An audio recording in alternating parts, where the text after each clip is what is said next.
Ho, ho, ho. Ho, ho, ho. Happy Christmas, John Malone, and everybody else. Happy Christmas, Oliver, and all of my friends on YouTube and Facebook from the Christian and Jobs Action Party and John Malone. I hope to have a very peaceful and happy Christmas, and if I might use the word, which you don't hear too much of, a holy Christmas. I'd like to congratulate you, John. You've almost 50 videos on YouTube over the last year, events that we didn't know what we'd be covering, but we've covered about 50 videos in 2017. That's marvellous, and thanks to you, Oliver. You've done a marvellous job in making this possible with your time and your professional expertise in this area. It's very much appreciated by John Malone and the Christian and Jobs Action Party. Absolutely. Thank you very much. Now, you're going to sing us all a lovely song. It's Silent Night, I believe. Well, certainly I'm going to sing that, but if I may, before I sing it, I'll wait till I sing these hymns first, this hymn and another one, and then I'll talk about Christmas when I was young. Okay, go ahead. I'm going to sing Silent Night first. Okay. I think this is a hymn. Apparently started, I think, in Germany or somewhere by years back when the organ broke down, and the priest made up this in German, and it has been successful ever since. So I'll sing Silent Night.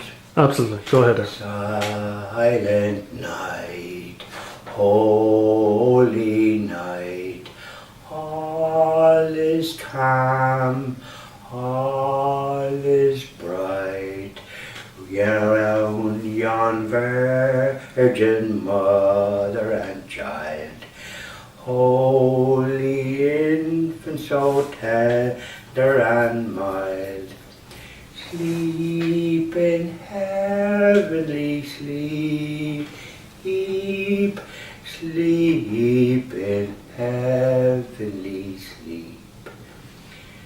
Silent night, holy night, shepherds quake at the sight, glorious stream from heaven afar, heavenly hosts sing Alleluia, Christ the Saviour is born, Christ the Saviour is born. Silent night, holy night, all is calm, all is bright, round yon Virgin Mother and Child, holy infant so tender and mild, sleep in heavenly peace, sleep in heavenly peace. That was very, very nice, John Malone.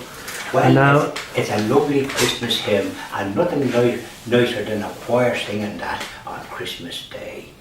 It's a lovely sound, and it gives you a feeling of what Christmas is really all about.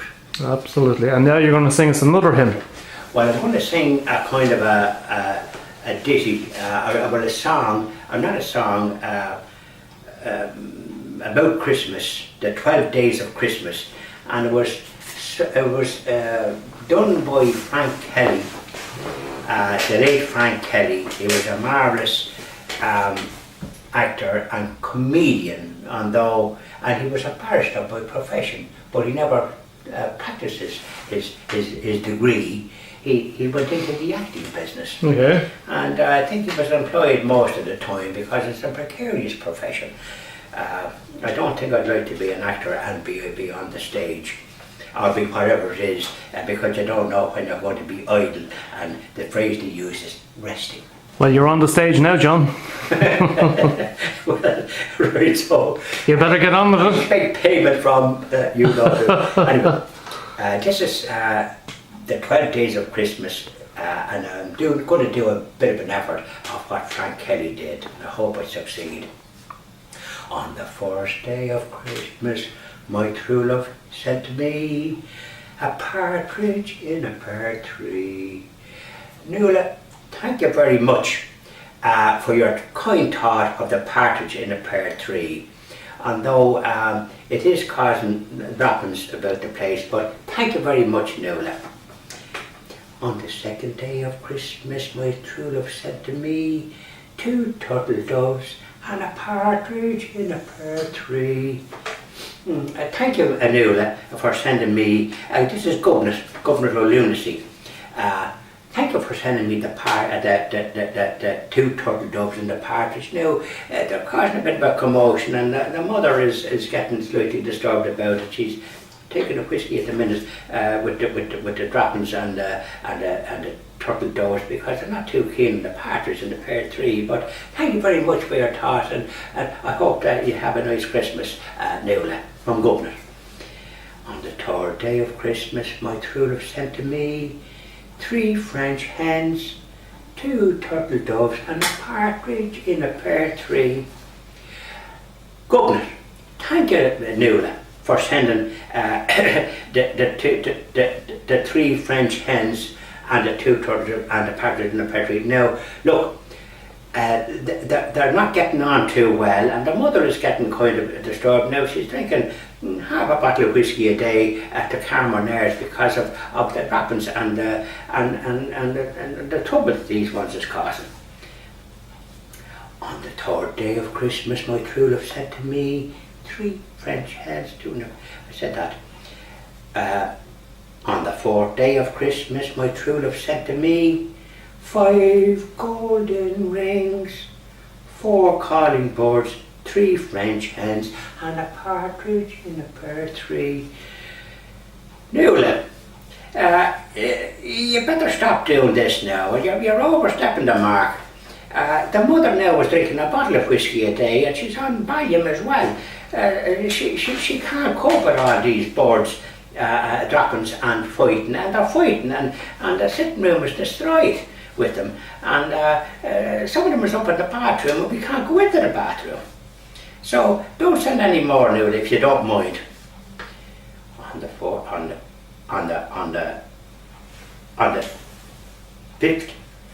6th day of Christmas, my true love said to me, 6 geese a laying, 5 golden rings, 4 calling birds, 3 French hens, and a partridge in a pear tree. Nuala, you loser, don't be sending me any more of these items. The mother now is gone nearly demented. She's on 2 bottles of whiskey a day and umpteen volumes, and she's stressed out, and it's causing her terrible trouble, Nuala. You loser, don't be sending any more of that now. The governor is not very pleased about this, and he mightn't have anything to do with you.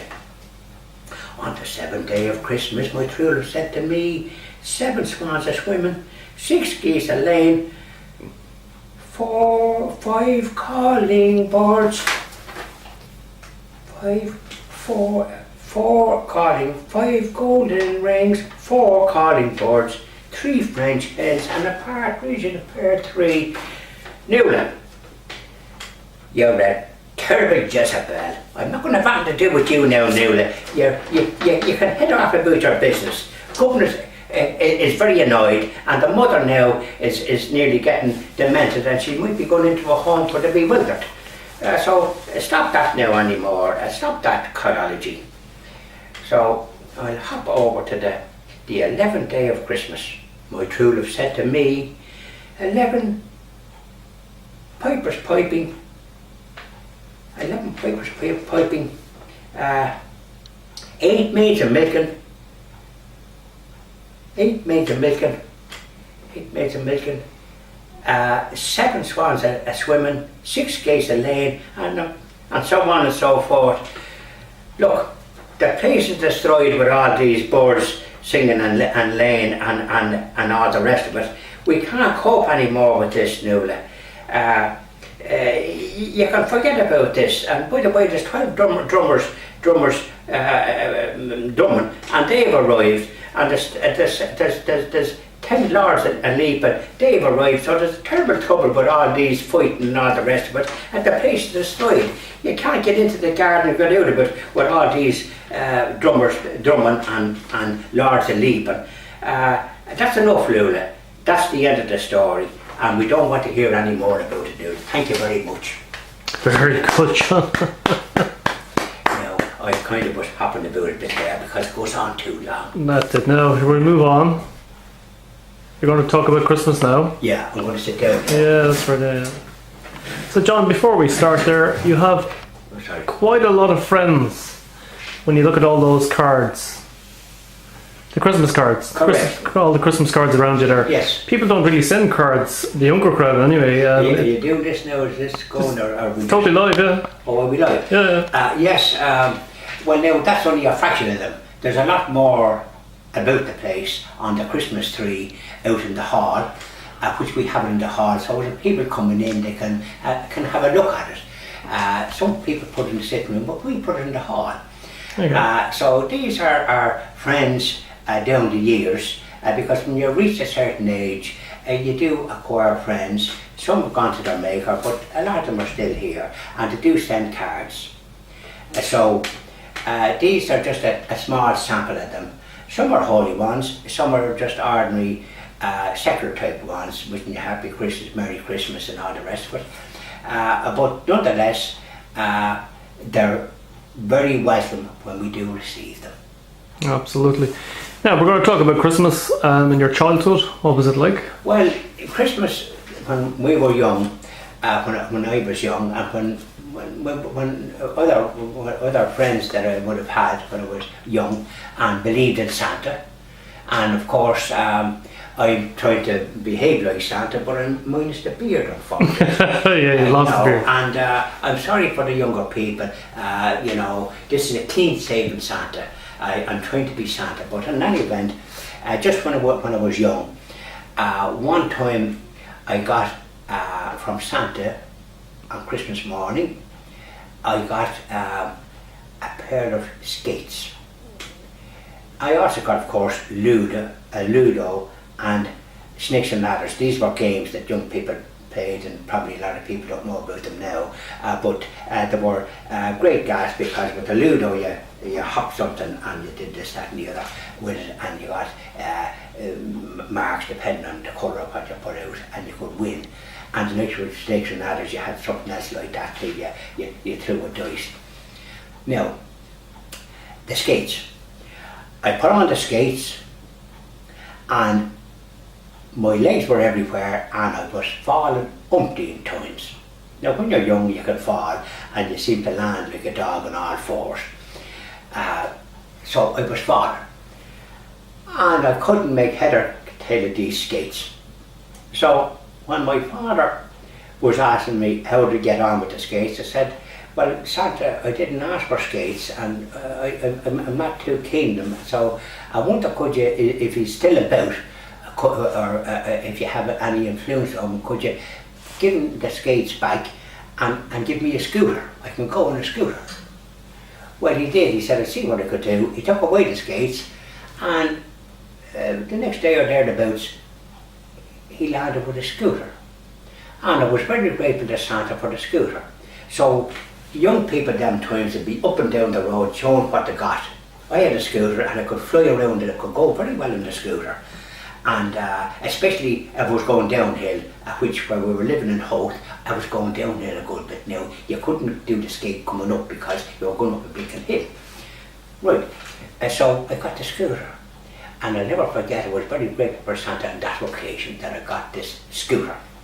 Now, in the meantime, our little girls that we all mixed around together, they got, believe it or not, prams, and sometimes just a doll on its own, but sometimes a doll in the pram. And there was different sizes of prams. So young girls, and as time immemorial, they were always comparing their dolls and what they had, and whether they could close their eyes or open their eyes, or whether they could take them out and they squeaked or said something. So that was very important, going around comparing what you got from Santa, and that occupied seemingly the holidays from school, because you had holidays from school. Now that was one particular one that I remember with the other young ones.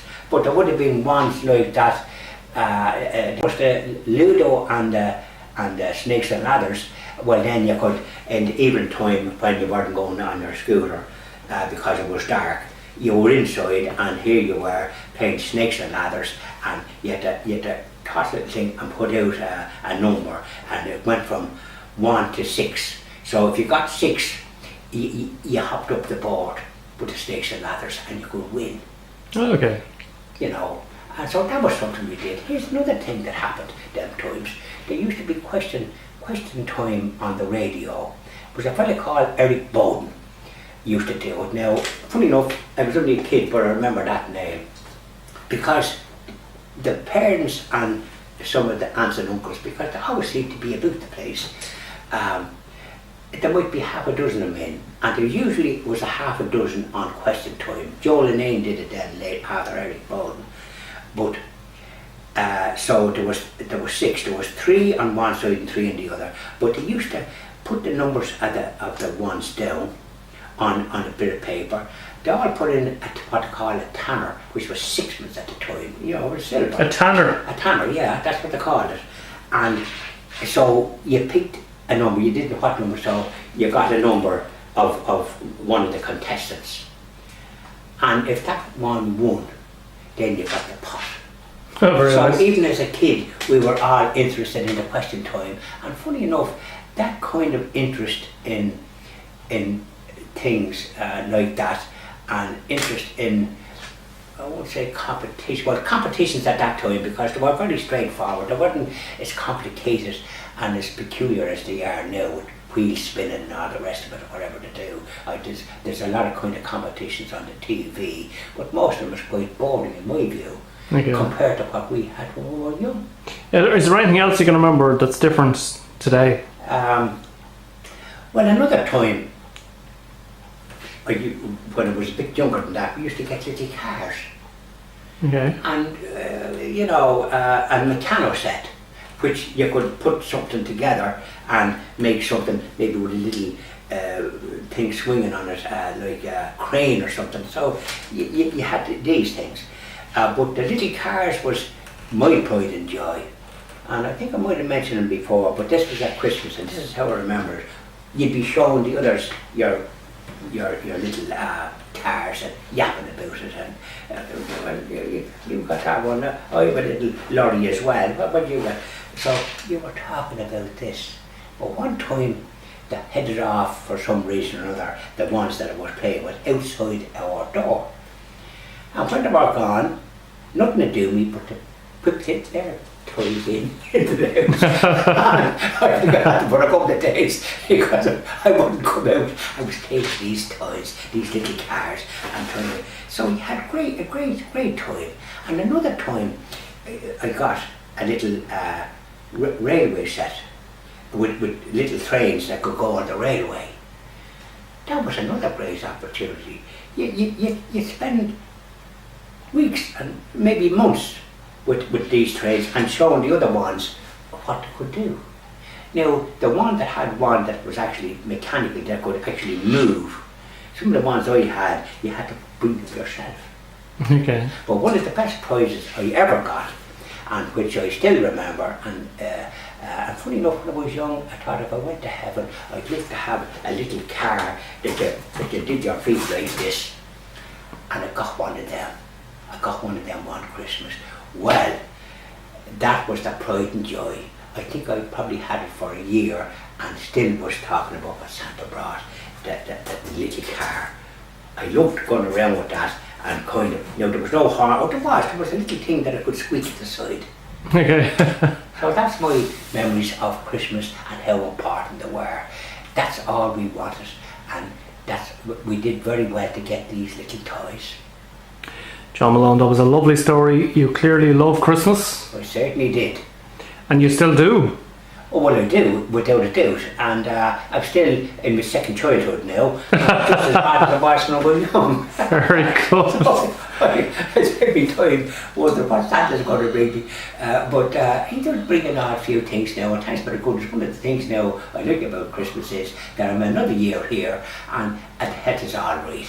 Well, So Santa has been very kind to me, and now I don't know how he used to come down the chimneys. That was one thing that always puzzled me, because he was on the south side and the chimneys Big weren't lad. that wide. Yeah. But anyways, apparently that's where he come.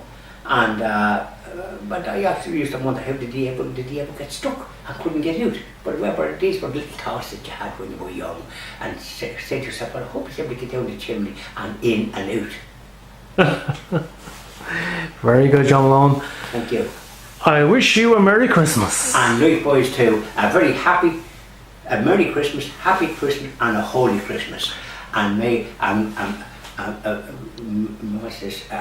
May nourish, nam sharish. May we be alive this time next year. And who knows what we're going to cover in 2018 with our videos. Well, we're on the go, and certainly things are happening. There's going to be a referendum on this abortion business, dressed up, of course, in fancy old language, the usual, in next May or June, and we're going to be covering that. I'm going to be discussing it and keeping a sharp eye on what's going on. Thank you very much, John Malone. Thank you very much, Oliver.